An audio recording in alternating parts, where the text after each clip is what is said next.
اگلا سوال ہمارے شہزاد بھائی کا ہے، بعض علماء خانہ کعبہ میں سلطنت عثمانیہ کی جاری کردہ 4 مسلوں کی بدعت کو جھوٹا دفاع کرتے ہوئے کہتے ہیں کہ وہ تو 4 اماموں کے ماننے والوں کا اعزاز ہے کہ حرم میں نمائندگی ملی، مزید یہ کہ آج بھی مصلی فقہ حنبلی کا ہے نہ کہ سلفی اہل حدیث کا۔ پلیز وضاحت فرما دیں۔ ہمیں سر اس سے کوئی غرض نہیں ہے کہ مصلی کس کے پاس ہے، یہ مصلی تو مختلف لوگوں کے پاس رہے ہیں۔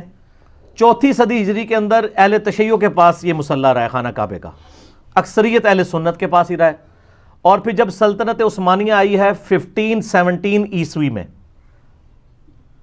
1517 عیسوی سے لے کے 1917 عیسوی تک 400 سال تک آلموسٹ ان کی وہاں پہ حکومت رہی ہے۔ پھر ٹوٹنا شروع ہوئی 1925 میں، عرب بھی ان سے جاتا رہا، سلطنت عثمانیہ ٹوٹ گئی۔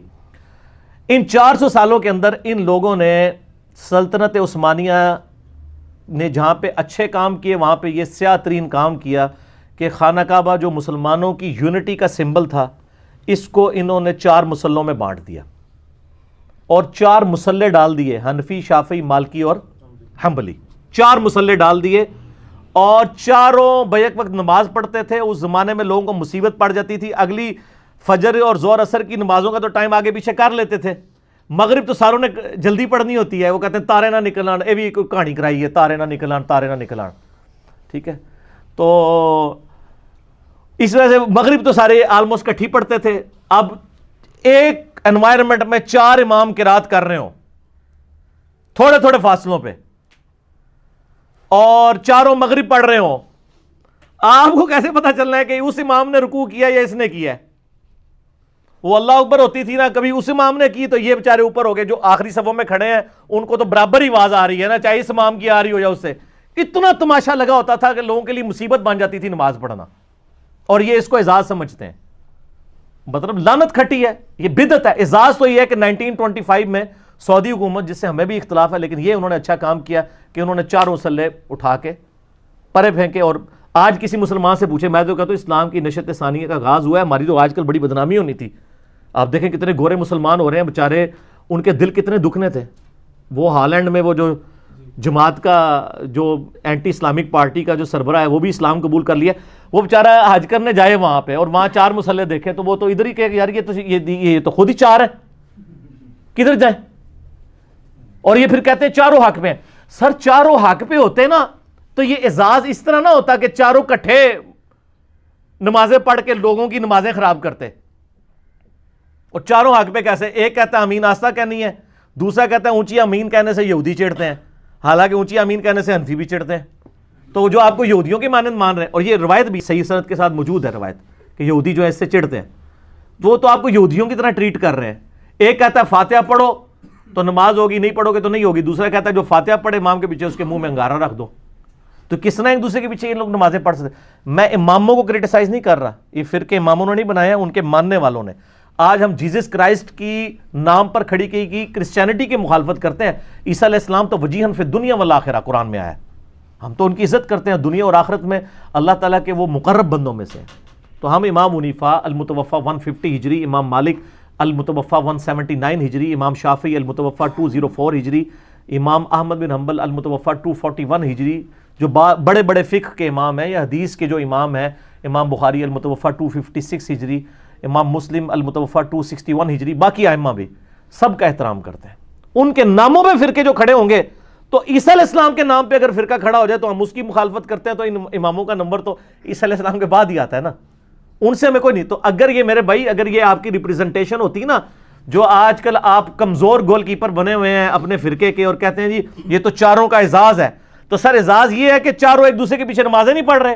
اعزاز کی پھکی ہم آپ کو دیتے ہیں، انشاءاللہ آپ کو رام بھی آ جائے گا، اینٹی وینم۔ اعزاز کا طریقہ یہ تھا کہ آپ سال کے 12 مہینوں کو 4 پہ ڈیوائیڈ کرتے، 3 مہینے جو ہے وہ بڑا بھائی امامت کراتا حنفی، اگلے 3 مہینے اس سے چھوٹا بھائی مالکی، اس سے اگلے مہینے اس سے چھوٹا بھائی شافعی، اور سب سے چھوٹا بھائی حنبلی جو ہے وہ آخری 3 مہینوں میں کرواتا۔ پھر ہم کہتے ہیں نا ریپریزنٹیشن تو یہ ہوتی نا کہ سال میں آپ ڈیوائیڈ کر دیتے، اکٹھے چاروں مسئلے، اکٹھی نمازیں، اور لوگوں کی نمازیں خراب کر رہے ہیں اور آپ اس کو اعزاز کہہ رہے ہیں۔ یعنی شرم کرنی چاہیے، جھوٹا دفاع کرتے ہیں۔ اور آپ کو یہ مزے کی بات بتاؤں، یہ خانہ کعبہ آپ کو پتہ ریکٹینگولر شیپ میں ہے، یوں، یہ سائڈ اس کی لمبی ہے، یہ چھوٹی ہے، پاکستان سے اگر آپ دیکھیں نا خانہ کعبہ شریف کو، انشاءاللہ ہم یہ 4 مسلوں کی کلرڈ تصویر 1925 کی میں اٹیچ کر دوں گا. 1925 تک یہ مسلح تھے، سعودی حکومت نے اٹھوا دیے، لیکن وہ جو مسلوں کی جو بلڈنگز بنی ہوئی تھی نا، جو حجرے سے بنائے ہوئے تھے انہوں نے، چھوٹے چھوٹے شیڈ بنائے ہوئے تھے، وہ شیڈ 1955 میں توڑے ہیں انہوں نے، کیونکہ ایک دم ریزسٹنس آنی تھی. انہوں نے کہا ٹھیے نہ دے بڑے رہن دو، تاکہ امید لگی رہے کہ شاید کدے ٹھیے آباد ہو ہی جائے. ٹھیے نہیں انہوں نے پنے، 30 سال تک ٹھیے لگے رہنے دیے. ان کی دکانیں جو ہے نا، لیکن دکانوں پہ تالے تھے. امام کعبہ کو انہوں نے وَاتَّخِذُوا مِن مَقَامِ ابراہیم مصلی، مقام ابراہیم پہ کھڑا کر دیا. اب میں آپ کو مزے کی بات بتاؤں، یہ خانہ کعبہ شریف ریکٹینگولر ہے. آپ اگر پاکستان، انڈیا، بنگلہ دیش کی طرف سے دیکھیں نا، تو یہاں پہ حجر اسود ہے اس کونے میں. یا آپ جو کیمرے کی طرف سے دیکھ رہے ہوں گے نا، یہاں پہ حجر اسود ہے یہاں پہ. اور پاکستان کو بہترین سین ملتا ہے. اگر ہم یہاں ڈائریکٹ دیکھ سکتے قبلہ شریف کو، تو حتیم بھی نظر آتا ہے، حجر اسود بھی نظر آتا ہے، خانہ کعبے کا دروازہ بھی نظر آتا ہے، مقام ابراہیم بھی. یہ اس کارنر پہ ہے حجر اسود، اس کارنر پہ رکن یمانی ہے، اور اس دیوار کو کہتے ہیں مستجاب، دعاؤں کی قبولیت کی جگہ. 70 انبیاء کا مصلی یہ تھی. نبی علیہ السلام کو جب تک حکم نہیں ہوا تھا، آپ بھی یہیں پہ رخ کر کے نماز پڑھتے تھے. پھر حکم آیا سورہ بقرہ میں، وَاتَّخِذُوا مِن مَقَامِ ابراہیم مصلی، ابراہیم کے کھڑے ہونے کی جگہ کو مصلی بناؤ، کیونکہ اس جگہ کھڑے ہونے سے بیت المقدس کی طرف بھی منہ ہوتا تھا.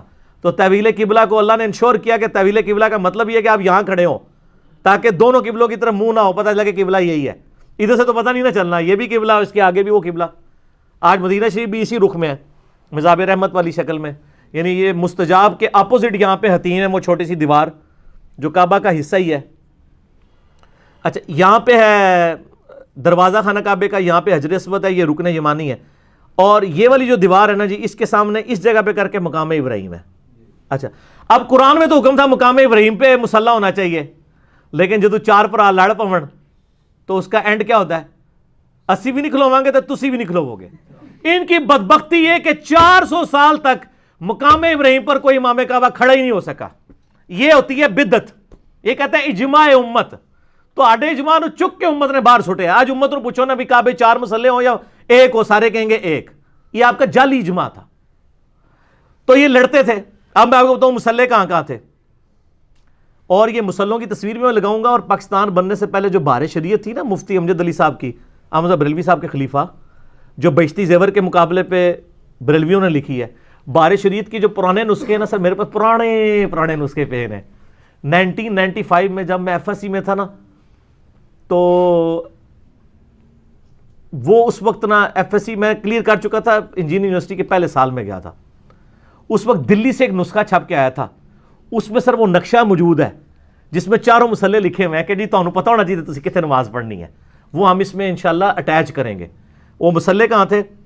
یہ جو مستجاب دیوار ہے نا، رکن یمانی اور حجر اسود، اس یہاں پہ تھا حنبلی مسلح یہ. اچھا، اور جو خانہ کعبے کا جو یہ دروازہ ہے نا، اس دروازے کے بالکل سامنے تھا شافعی مسلح. مقام ابراہیم پہ نہیں انہوں نے کسی کو کھڑے ہونے دینا، کیونکہ وہ تو سنت ہے، قرآن میں حکم ہے. تو جب یہ تو صحیح سند کے ساتھ ابن سنان تابعی کا قول ہے کہ جب بھی بدعت آتی ہے تو اللہ سنت اٹھا لیتا ہے. یہ بدعت آئی، سنت اٹھ گئی، ان سے 400 سال تک محروم رہی ہے. اللہ تعالیٰ کا عذاب ان کے اوپر نازل ہوا، یہ سنت اٹھی. اچھا، اور یہ جو حتیم ہے نا، اتنے تواڈے وڈے بھراواں دا مسلح سی جی، اللہ بخشے.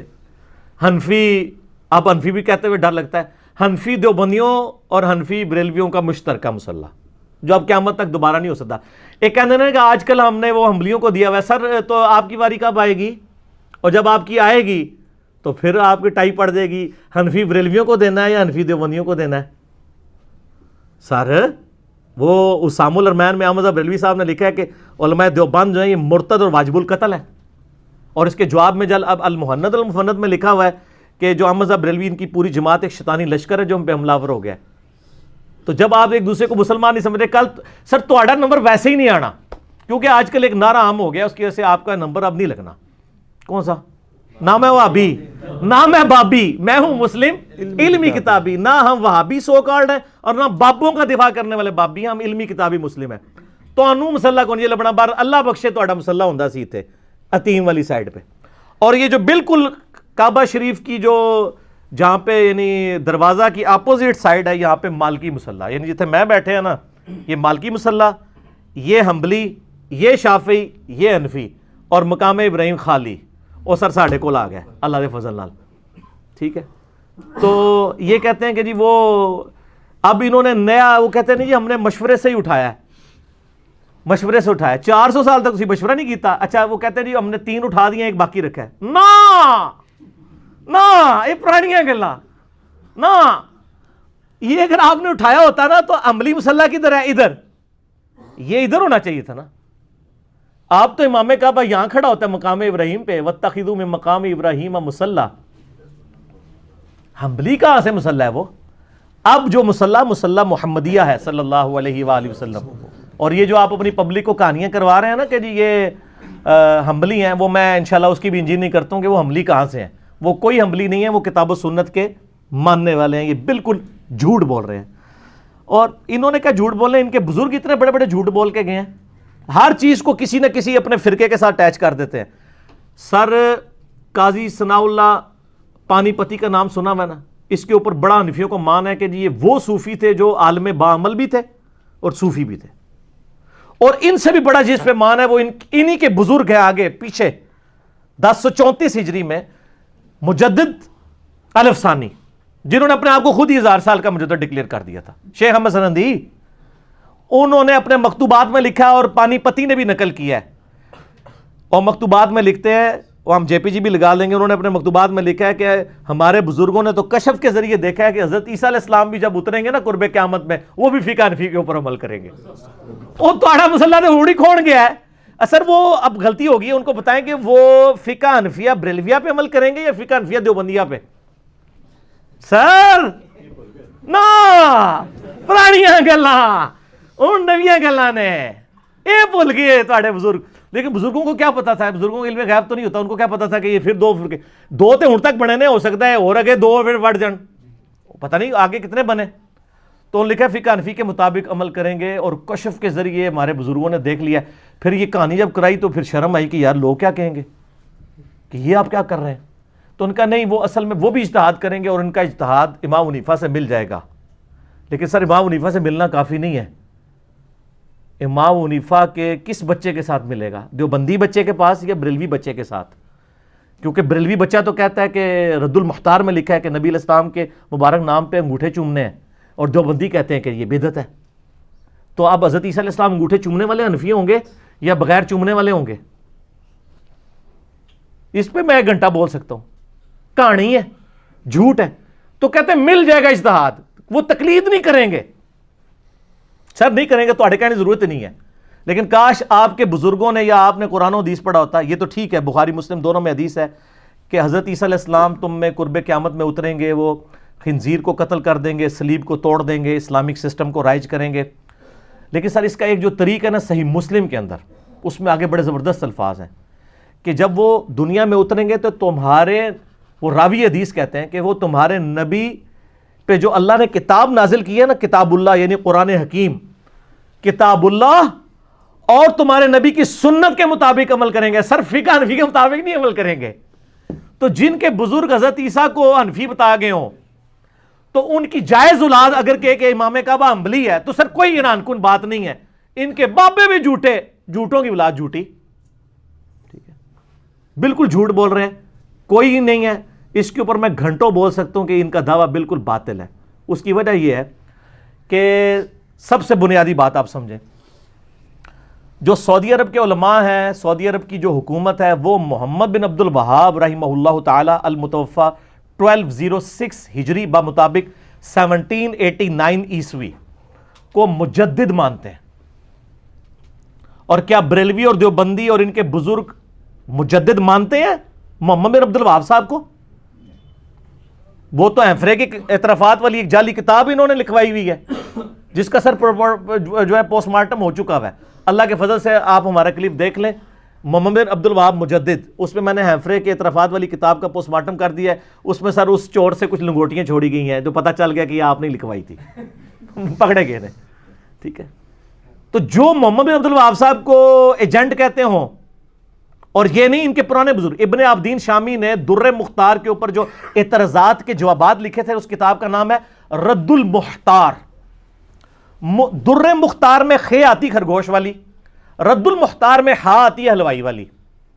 رد المختار کو فتاوی شامی بھی کہتے ہیں، ابن عابدین شامی المتوفا 1252 ہجری نے در مختار کا حاشیہ لکھا، اور اس میں اس نے لکھا ہے کہ محمد بن عبد الوہاب صاحب یہ خوارج کی ایک جماعت ہے، ایک شیطانی لشکر ہے، جو بخاری مسلم میں حدیث تھی نا کہ وہ شیطان کا سینگ نکلے گا نج سے، وہ پکڑ کے اس کے اوپر لگا دی۔ اس ظالم کو یہ پتہ نہیں کہ تجھ سے 1000 سال پہلے سے وہ حدیث چل رہی تھی، محدثین تو وہ خوارج عراق کے لوگوں کو مراد لیتے رہے ہیں، اور بخاری مسلم میں تو عراق کے الفاظ ہیں نجد کے بارے میں۔ میرا نجدی کون ہے کلپ مسئلہ نمبر 67 آپ دیکھ لیں، انہوں نے پکڑ کے وہ محمد بن وہاب صاحب کے اوپر لگائی، اور پھر انہوں نے نہیں صرف لگائی، پھر المحند علی المفند، المشہور المفند علی المفند، اور اس کے بعد اب مشہور المہندس علی المفند یا المہندس علی المفندین، ایک انجینئر ان پاگلوں کے اوپر۔ اس میں ہم نے بتایا کہ بھئی المہند المفند میں باقاعدہ محمد بن وہاب صاحب کے بارے میں انہوں نے لکھا ہے وہی حکم ہے جو ہمارے بابے لکھ گئے ہیں فتاوی شامی میں، کہ وہ خارجیوں کی ایک جماعت ہے۔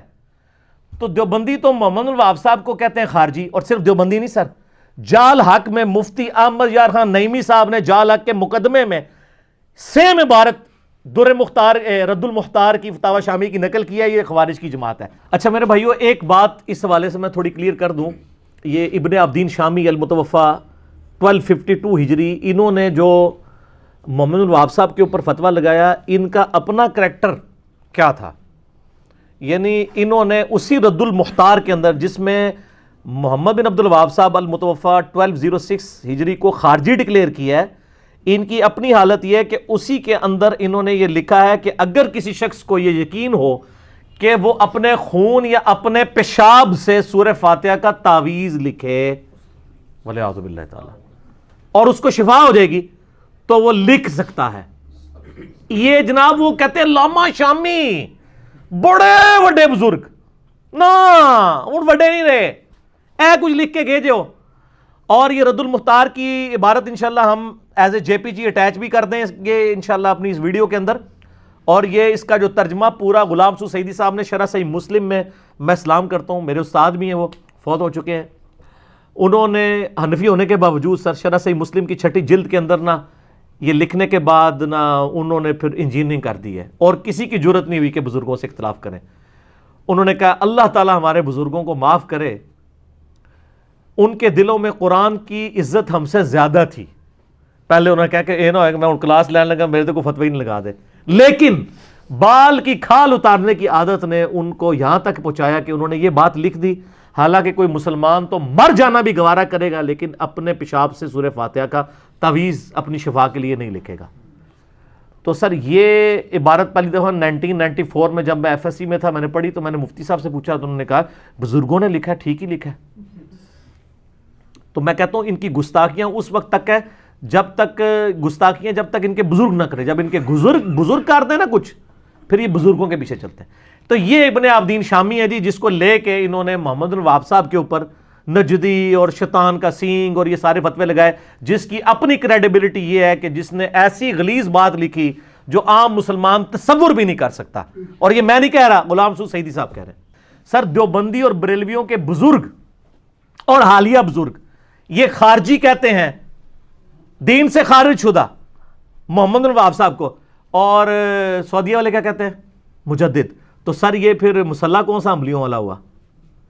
وہ جن کے پاس مسلح ہے وہ تو آپ کے بزرگوں کے نزدیک خارجی ہیں اور آپ کے نزدیک بھی خارجی ہیں۔ کہانی نا، کہانی پکڑی گئی نا، کہانی پکڑی جائے گی۔ یہ بہت بڑی کہانی کرائی انہوں نے، جھوٹ بولا۔ اچھا اس سے آگے چلیں،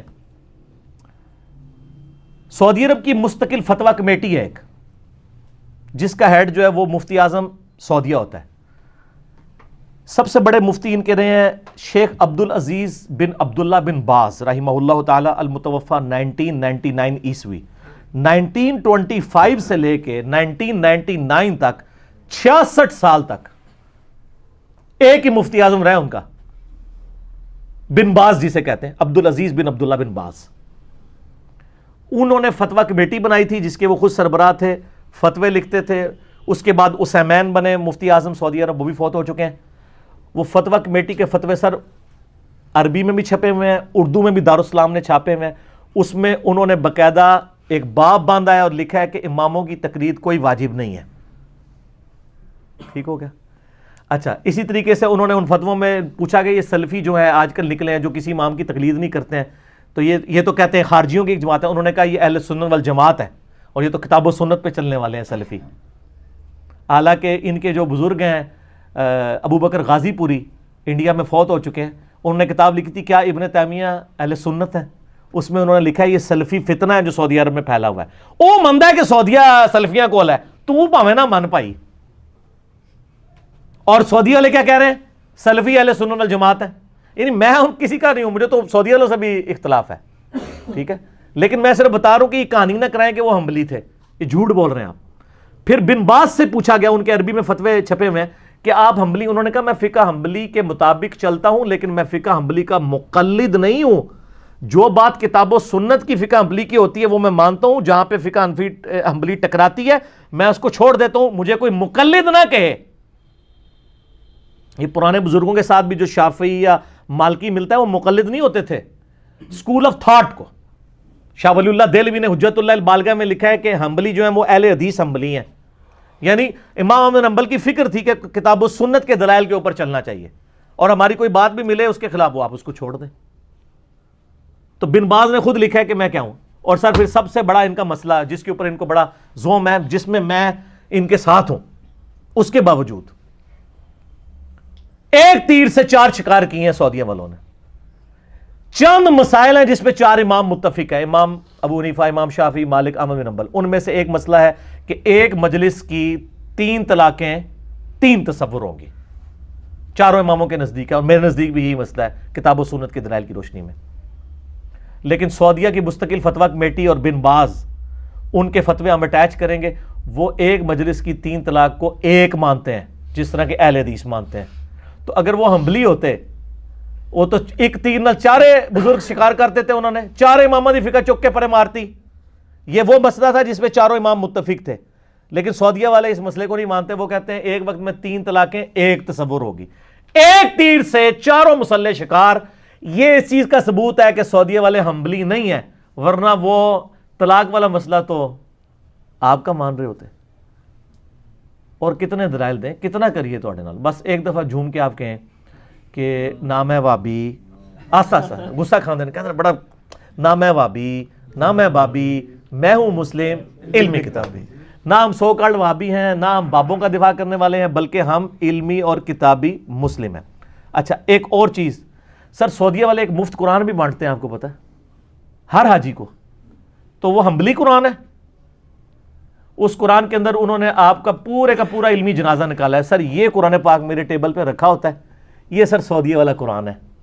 ٹھیک ہے, اس میں ایک آیت ہے سورہ نساء نمبر 59,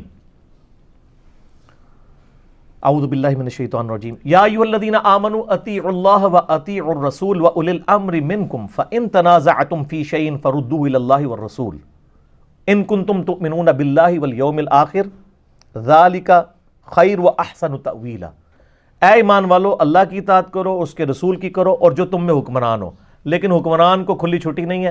فَإِن تَنَازَعْتُمْ فِي شَيْءٍ فَرُدُّوهُ إِلَى اللَّهِ وَالرَّسُولِ. اگر جھگڑا ہو جائے پھر اللہ رسول سے فیصلہ کرنا ہے, اور آج کی ڈیٹ میں کتاب و سنت, اسی میں خیریت ہے اور اسی کا انجام اچھا ہونے والا ہے اگر تم اللہ اور یوم آخرت پہ ایمان رکھتے ہو. سر اس آیت کی جو شرح لکھی ہے نا انہوں نے, سورہ نساء کی آیت نمبر 59 کی جو شرح لکھی ہے, وہ آپ اگر شرح پڑھ لیں تو میں ورڈ بائی ورڈ پڑھ کے آپ کو سناتا ہوں تقلید کا کیسا جنازہ نکالا ہے انہوں نے. انہوں نے لکھا ہے, اللہ کی طرف لوٹانے سے مراد قرآن کریم اور رسول اللہ صلی اللہ علیہ وآلہ وسلم سے مراد آج کی تاریخ میں حدیث رسول ہے. یہ تنازعات ختم کرنے کے لیے ایک بہترین اصول بتلایا گیا ہے. اس اصول سے بھی یہ واضح ہوتا ہے کہ کسی تیسری شخصیت کی اطاعت واجب نہیں ہے, جس طرح تقلید شخصی یا تقلید معین کے قائلین نے ایک تیسری اطاعت کو واجب قرار دے دیا ہے. اٹھا کے انہوں نے پرے مار دی.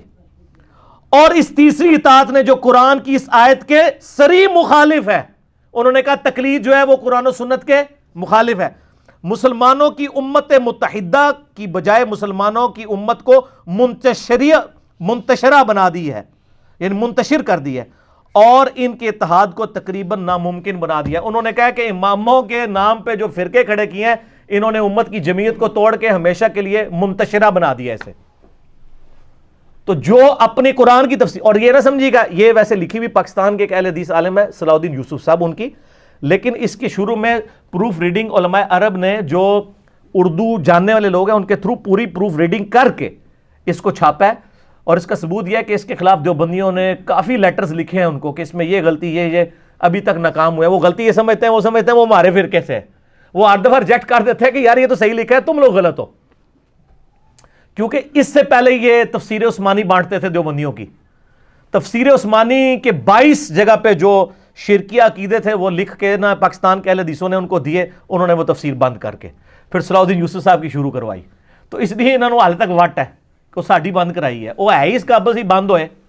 اس میں کیا کچھ آپ نے عقیدے، میں پورا پوسٹ مارٹم کر سکتا ہوں کتاب و سنت کے مخالف کتنے عقیدے لکھے ہوئے، وہ بند کروا دی. اس کے بعد یہ احسن البیان دارالاسلام والوں کی، اب یہ شاہ فہد پرنٹنگ پریس سے چھپتی ہے، اس کے اندر انہوں نے تقلید کے ساتھ جو کچھ کر دیا وہ کر دیا.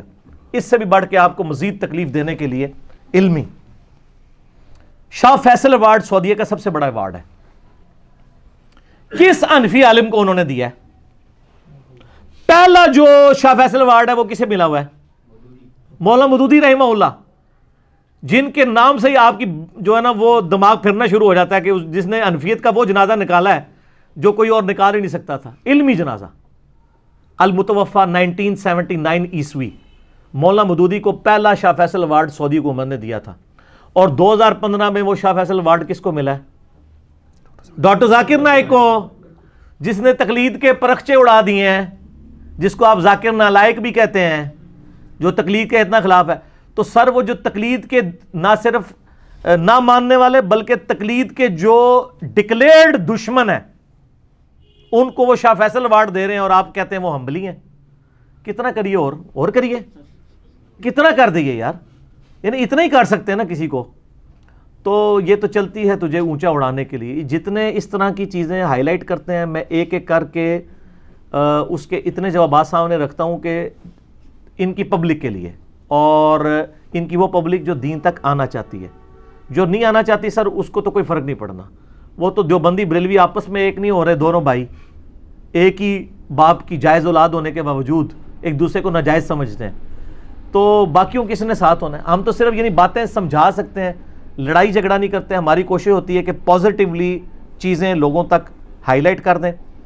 اور یہ جو انہوں نے 20 تراویح والا بھی ایک مسئلہ بڑا اٹھایا ہے نا جی، وہ حرم مکہ میں 20 تراویح ہوتی ہیں، ہمارے حملی بھائی ہیں نا، پرانیاں گلاں. سر بیت اللہ شریف میں اور مسجد نبی میں صرف 20 تراویحیں ہوتی ہیں، پورے سعودیہ کے اندر 11 رکعت ہوتی ہے، 8 تراویح اور 3 وتر. ایون جو خانہ کعبہ شریف کے پاس جو باب العمرہ ہے نا اس کے باہر ایک چھوٹی سی مسجد ہے، اس میں بھی 11 رکعت ہوتی ہے. مدینہ یونیورسٹی 11 رکعت ہوتی ہے. ام القری یونیورسٹی مکہ 11 رکعت ہوتی ہے. پورے سعودیہ میں 11 رکعت ہوتی ہے. یہ 20 کرواتے ہیں ان کی شر سے بچنے کے لیے، اور اس کے لیے پھر انہوں نے ایک کام شروع کیا ہے کہ 2 امام کر دیے، ایک 10 پڑھا کے چلا جاتا ہے، دوسرا 10 پڑھا کے. اس فتنے کو دبانے کے لیے وہ قائل ہوتے ہیں نا، اگر تو پورے سعودیہ میں کرواتے، مکہ مدینہ کے علاوہ پورے کے مکہ مدینہ میں بھی صرف حرمین کے اندر ان یعنی مقلدین کے فتنے کو دبانے کے لیے، جس طرح کہ انہوں نے اس طرح کے فتنوں کو دبانے کے لیے گنبد خضرا کو بھی ایکسیپٹ کیا ہوا ہے، جو کہ نبی علیہ السلام کی وفات کے 650 سال بعد رکھا گیا. خود احمد بریلوی صاحب مانتے ہیں، حالانکہ گنبد کی ٹیکنالوجی قبل از مسیح تھی. صحابہ کے دور میں قبۃ الصخرہ رکھا گیا ہے، جو ڈوم آف دا راک ہے یروشلم میں، جہاں سے نبی علیہ السلام معراج پہ گئے تھے. اس کے اوپر ایک گولڈن ڈوم بڑا خوبصورت ہے. وہ عبد الملک بن مروان کے دور میں جب صحابہ زندہ ہیں رکھا گیا ہے. اتنا خوبصورت ایک نبی علیہ السلام کی قبر پہ بھی رکھ دیتے. 650 سال بعد کیوں رکھا ہے؟ ان کو پتا تھا، صحیح مسلم میں حدیث ہے، نبی علیہ السلام نے منع کیا ہے قبروں پر عمارت بنانے سے، قبروں کو پکا کرنے سے، قبروں پر بیٹھنے سے. تو سر سعودی حکومت نے گنبد خضرا کو بھی اس حوالے سے برداشت کیا ہے کہ اسے وہاں سے نہیں اتارا. اتارنے سے کوئی قبر مبارک ننگی نہیں ہو جائے گی. وہ حجر عائشہ پہلے ہی بنا ہوا تھا، وہ نبیوں کی خصوصیت ہے. جامع ترمذی میں حدیث ہے، نبی کو وہیں پہ دفن کیا جاتا ہے جہاں پہ وہ فوت ہوتا ہے، یعنی وہ اللہ کے لیے پسندیدہ جگہ ہوتی ہے. اسی لیے نبی علیہ السلام کو وہاں پہ دفن کیا گیا تھا. وہ حجر عائشہ پہلے سے تھا، یہ نہیں تھا کہ بعد میں مزار بنا ہے. یہ لکڑی کا گنبد لا کے 668 ہجری میں نبی علیہ السلام کی وفات کے 650 سال بعد رکھا گیا.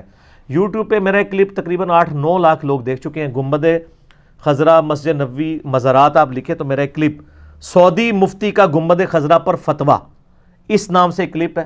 8-9 لاکھ کے قریب لوگ دیکھ چکے ہیں. وہ آپ یوٹیوب پہ جا کے دیکھیں، میں نے یہ سارے حقائق اس میں کھول کے بیان کیے ہیں. اس طریقے سے انہوں نے 20 تراویح بھی صرف حرم مکہ کی بیت الحرام کے اندر اور مسجد نبوی کے اندر برداشت کی ہوئی ہے، باقی پورے سعودی عرب میں سر گلی محلوں کی ساری مسجدوں میں 11 رکعت ہی ہوتی ہے سنت کے مطابق. تو آپ تو کہتے ہیں سارے اماموں کا اتفاق ہے 20 تراویح کے اوپر، تو وہ بھی ختم ہو گیا.